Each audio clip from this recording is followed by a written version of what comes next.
السلام عليكم ورحمة الله وبركاته. أهلين متابعين قناة أفكار وبدايات جديدة. اليوم نعرض معاكم فيديو رائع، شوربة العدس التركية، شوربة العدس الأحمر بالطريقة التركية، رائعة جدا والشوربات مفيدات في الشتاء. حاولوا أنكم تجربوها لأنها فعلا تستحق التجربة. ندخل في الطريقة. معايا المكونات: معايا زبدة مكعبات، بطاطا مكعبات، بصل مفروم ناعم، كوسة مقطعة مكعبات. شوفوا يعني عادي لو انتوا بتبشروها البصل ابشروها عادي، بس انا حبيت نفرمها ناعم. جزرة مكعبات، كوسة مكعبات، بطاطا مكعبات، يعني كلها قطعة واحدة. تمام. لو انتوا حابين تضيفوا يعني تضاعفوا الكمية عادي، بس انا الكمية هذه كويسة لعائلتي. تمام.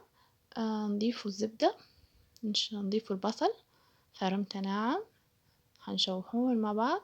نضيفوا ملعقتين دقيق، نشوحوهن كويس جدا. إن المرحلة هذه مهمة لأنك لو ما شوحتيهنش حتحسي بطعم الدقيق في الشوربة. ضيفي الخضروات شوحيهن كويس. في اللي يضيف في دبس الطماطم بس أنا ما حبيت طعمته بصراحة في شوربة العدس. ضيفي ملعقة زيت زيتون. تكوني غاسلة كوب ونصف عدس أحمر حتنزلي بيه. أنا هنا نزلت بالعدس الأحمر.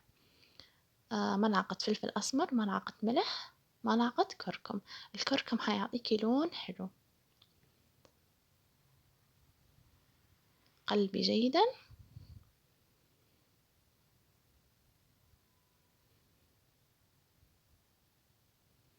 تمام. كل كوب عدس أحمر طبعا ياخذ في 6 أكواب ماء مغلي، ما يقارب، أنا هنا نزلت بما يقارب لتر ماء.